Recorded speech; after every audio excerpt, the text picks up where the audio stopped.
In the heart of downtown Los Angeles, surrounded by the grit and glamour of Skid Row, stands the Cecil Hotel, a towering aging building whose walls have witnessed decades of misery.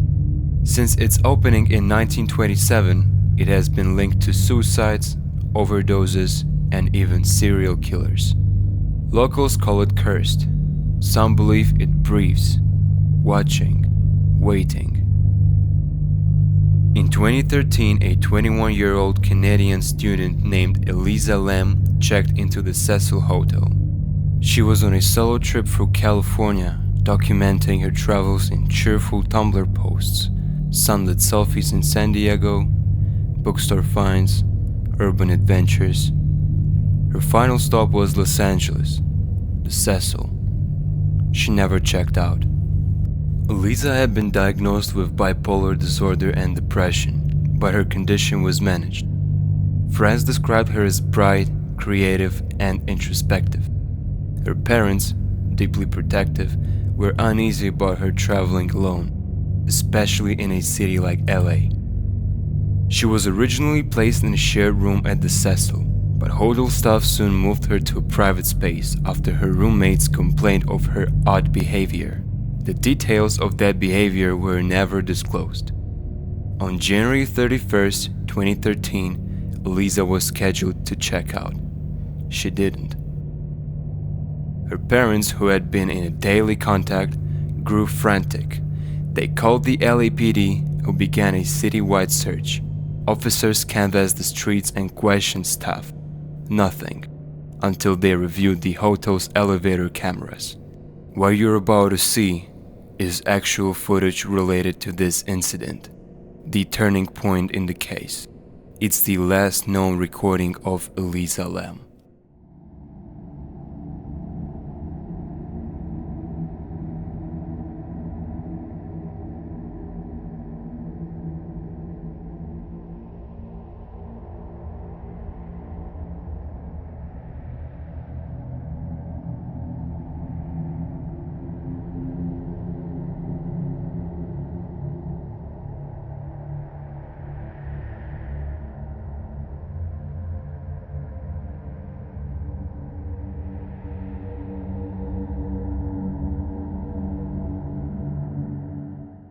Recorded in the early hours of January 31st, the video shows Eliza entering the elevator in a red hoodie and black shorts. She looks confused or frightened. She presses several buttons at once, but the doors don't close. Then she begins behaving strangely. She picks out of the elevator, glancing left and right. She darts back in, presses herself against the wall. She steps out cautiously, as if evading someone. At one point, she hides in the corner, then steps out again, making unusual gestures with her hands. Then she vanishes off screen. The elevator doors remain open for nearly 2 minutes before closing, then opening and closing again in a bizarre loop. The video, once released to the public, went viral. Some blamed her mental illness. Others were convinced something supernatural was involved. The footage felt wrong, distorted, out of time. People claimed frames were missing. The timestamp flickered oddly. Conspiracy theories exploded across the internet. But one question remained. Where was Eliza? Over the next 2 weeks, guests at Cecil began to complain. The water pressure in their rooms was weak. The water that did come out was discolored, almost black. Some said it had a strange, bitter taste. Maintenance was called. One employee climbed to the roof to check the hotel's 4 large water tanks. That's when he saw it. Inside the farthest tank, floating face up, naked, and bloated from decomposition, was the body of Eliza Lam. The tank was sealed. There was no letter inside. The rooftop was restricted, alarmed, and locked. To reach it, one would have to bypass a locked door, climb a metal staircase, and then lift a heavy lid. Authorities ruled the death an accidental drowning. No drugs or alcohol were found in her system. The toxicology report was inconclusive due to decomposition, but no evidence of physical trauma or sexual assault was present. Her clothes were found floating beside her in the tank, the same outfit she wore in the elevator video. But none of it made sense. If she had experienced a mental break, how did she access the roof? Why were the water tank lids closed again? And most chilling of all, how could no one have seen her go up? Elisa's behavior, though erratic, didn't align with suicidal. Her blog had made plans for the future. She recently posted a hopeful entry about being at peace. Some investigators wondered, had she been chased? Was someone following her that night? Someone who knew the hotel's dark corners? The internet obsession only grew. Some noticed Elisa's gestures resembled signs used in ritual communications. The hotel became a tourist attraction. People visited just to stand in the elevator to retrace her last known steps. Today, the Cecil Hotel has been rebranded and partially shut down.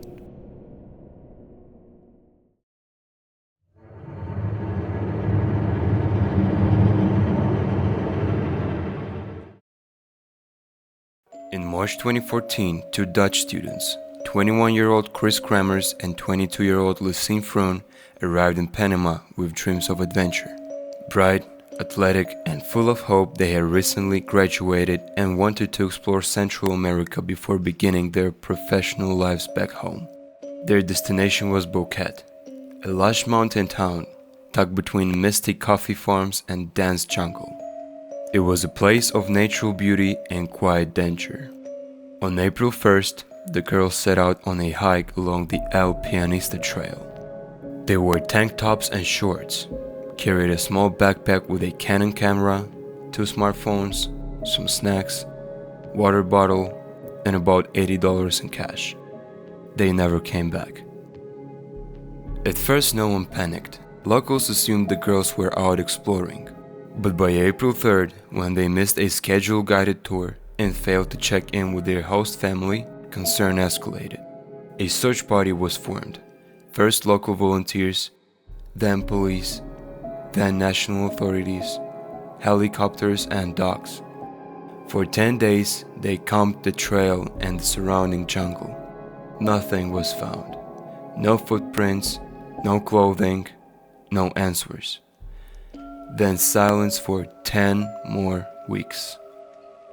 Until June 14th, when an indigenous woman discovered a backpack on the banks of Rio Culebra, far from the trail.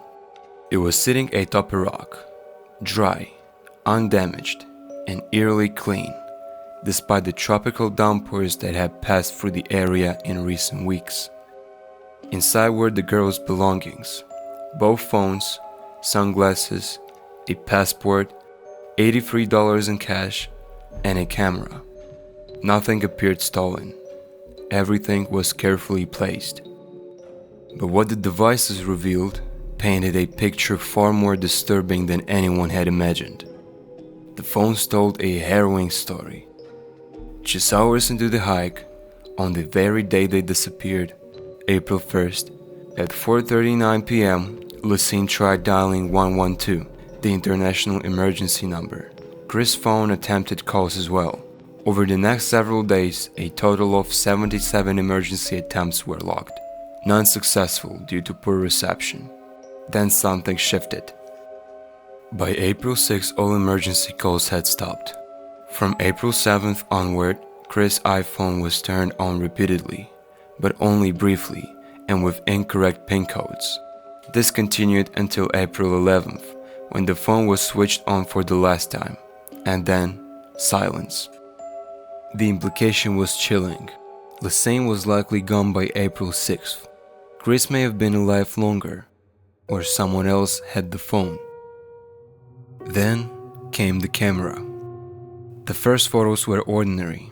Snapshots of the girls smiling on the trail, posing, arms wrapped around each other. But then the sequence jumped. More than 90 nighttime photos taken on April 8th, 3 days after the emergency calls had begun. The photos were terrifying. All were taken deep in the jungle, in complete darkness, using the camera's flash. Some showed nothing but blackness. Others captured strange details. Rocks arranged in patterns, a stick with plastic bags tied to it, a candy wrapper. In one, what looked like a piece of bloody tissue or skin. In another, perhaps the most disturbing, a close-up of the back of Chris' head. Her hair appears matted and bloodied. She was lying down. She was motionless. There was no sign of Lassane. A few days after the backpack was discovered, bone fragments were found. Lassane's boot was found near the river. Inside, still laced tightly, was her foot, intact, the flesh oddly well preserved. Farther upstream, they found a femur, later identified as Chris. Nearby, part of her pelvis. The bones were clean, no muscle tissue, no decay. Forensic specialists were baffled. Some said the bones had been exposed to phosphates, possibly indicating chemical bleaching. Others noted how unnaturally smooth and white they were. There were no signs of animal activity, no scratch marks. Even stranger, both sets of remains were discovered miles apart, in areas that had already been searched weeks earlier. Nothing added up. Why was the backpack dry and clean after weeks of jungle rain? Who took the nighttime photos? Why did Chris' phone show incorrect pin codes for days after she was likely dead? And why were their clothes later found folded on rocks? The Panamanian authorities eventually closed the case, ruling the deaths as a tragic accident. The Dutch press called it an insult. The families of Chris and Lassane were left with more questions than answers. Today, hikers still brave the El Pianista Trail. Locals avoid the far side, calling it no man's land. A small memorial to the girl stands near the beginning of the path. Fresh flowers are often placed there, along with tiny Dutch flags. But deep in the jungle, past the trail, beyond where GPS stops working, something still waits. Quiet, wet, and watching.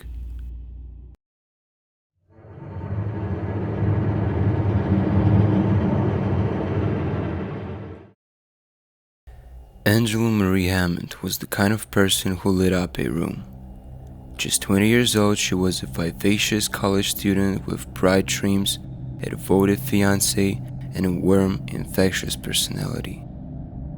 Clinton, Missouri, her small hometown, was a quiet, tight-knit community where everyone knew each other. Crimes were rare, people left their doors unlocked. That all changed one spring night in 1991. It was April 4.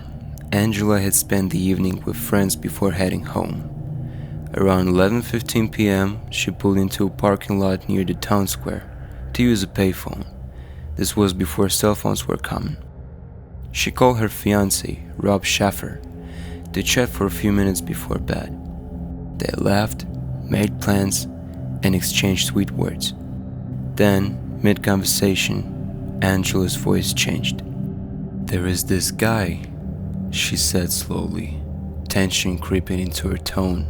"He's been circling the parking lot in an old green pickup truck. He keeps pacing around and shining a flashlight into the trees." Rob immediately grew concerned. Angela described the man, tall, unkempt, moving strangely, like he was searching for something or someone. She also mentioned a distinctive fish decal on the back window of the truck, something oddly specific and out of place at that hour. "Get in your car and leave now," Rob told her. But it was too late. A scream suddenly tore through the line. Then, silence. Rob didn't hesitate. He jumped into his car and sped toward the payphone. Minutes later, as he neared the area, headlights flashed. A green pickup truck barreled past him in the opposite direction. In the split second they passed, Rob heard a woman's voice, high-pitched, panicked, shout his name from the inside the truck. It was Angela. He spun the wheel and gave chase. But just minutes into the pursuit, his car broke down. Mechanical failure. As if fate itself had slammed the brakes, the green pickup disappeared into the night. Angela Hammond was never seen again. In the days that followed, Clinton was blanketed with missing person posters. Rob was questioned thoroughly, but quickly ruled out as a suspect. He passed the polygraph and had no motive. Investigators believed the abduction was real, and that Rob had come terrifyingly close to rescuing her. But the case stalled. There was no body, no weapon, no DNA. The only real clue was the man in the green truck. Witnesses near the square that night recalled seeing a vehicle matching Angela's description. A few mentioned a strange man watching the payphone, possibly waiting. Some said he looked familiar, like he had been seen around town before, but no one could identify him by name. The fish decal on the back window was an oddly specific detail. Investigators canvassed auto shops and dealerships. They even recreated the scene and retraced the drive route Rob had taken. But the truck and the man had vanished as if swallowed by the dark. Angela's disappearing shattered the illusion of safety in Clinton. Parents grew protective. Girls no longer walked alone at night. The small town innocence was gone. Years passed. The payphone was eventually removed. The parking lot was repaved. Time tried to erase the memory, but Angela's face remained, on flyers, in news articles, on the walls of her family's home. Rob never stopped searching. Even decades later, he speaks of her with sorrow and guilt. The sound of her scream on the phone still haunts him. The echo of her voice calling his name from the truck plays on loop in his mind. To this day, Angela Hammond's case remains one of the most chilling, unsolved disappearances in American history. A young woman, moments from safety, snatched from a public place under the eyes of her fiancé, and vanished without a trace.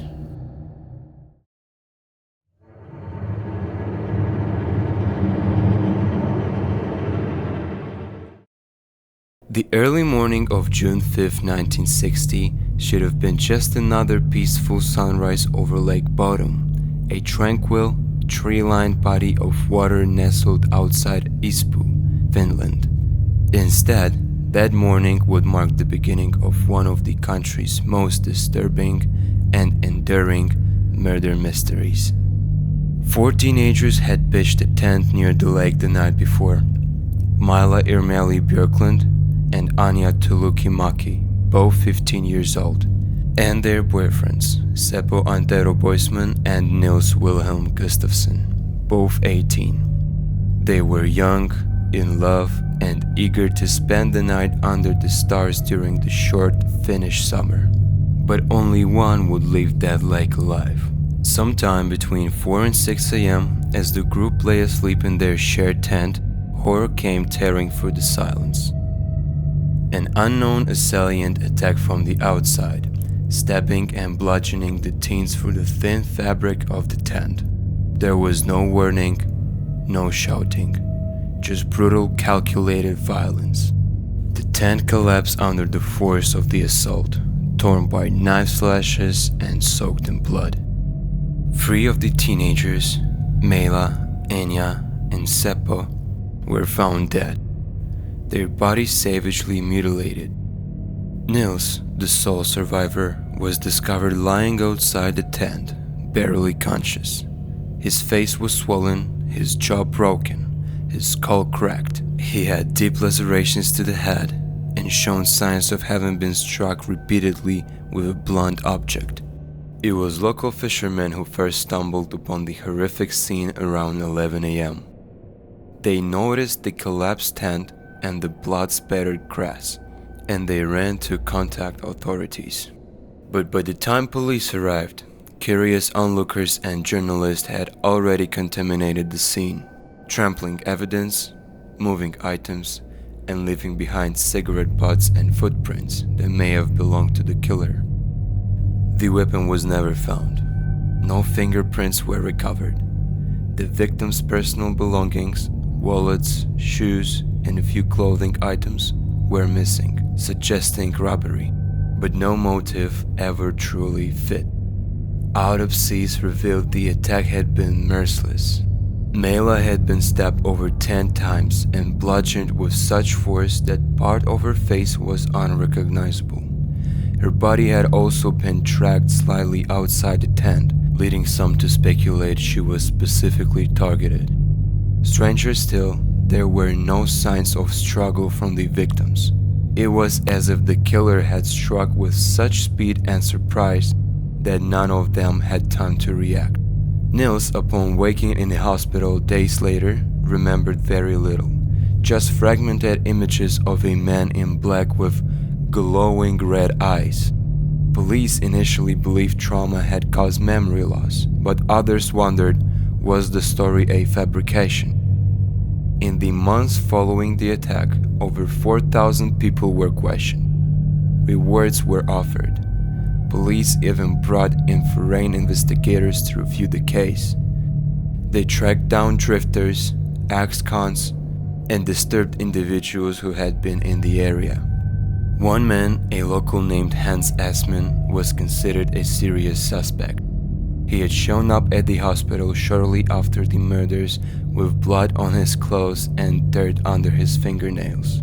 He was evasive and aggressive, but police cleared him quickly, citing a weak alibi and no physical evidence. The case went cold. Years passed. Then, in 2004, over 4 decades after the murders, the unthinkable happened. Nils Gustafsson, the sole survivor, was arrested and charged with the killings. Prosecutors claimed forensic evidence and inconsistencies in his testimony proved he was the real killer. They alleged a drunken argument had broken out between the teens, and that Nils, in a jealous rage, murdered his friends and then staged the scene to look like an outside attack. They pointed to a footprint outside the tent, allegedly matching Nils. They cited DNA traces on Mayla's body, and they claimed his injuries could have been self-inflicted or caused during the chaos, but Nils maintained his innocence. He said he had no memory of the attack, but insisted he could never have harmed Mayla, whom he loved deeply. The trial gripped Finland. Journalists dug up old photos of the teens, reprinted crime scene images, and speculated widely.